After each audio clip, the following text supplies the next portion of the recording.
Hi guys, so for this week's discussion, I'm doing mine on dependency diagrams and normalization, and we're going to look at problem 3 from assignment 9, our homework. So to start off, we're going to do our 1F step, which is lay out all of our attributes and then establish the functional dependencies as well as the partial and transitive dependencies. So up here we have our functional dependencies, and then down here we have our partial dependencies. And first we'll look at sales date, which is partially dependent on invoice number. And then we have product price, vendor name, vendor code, and product label, which are partially dependent on product number.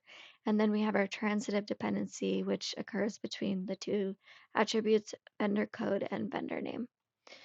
And then so our second step involves doing our 2F and 3F at the same time. So our 2F product number table originally had our vendor name in it, but there's a transitive dependency between vendor code and vendor name, which obviously can't happen for 2F. So we had to break that out, and that brings us to 3F. So our 3F, excuse me, our 3F tables look like this.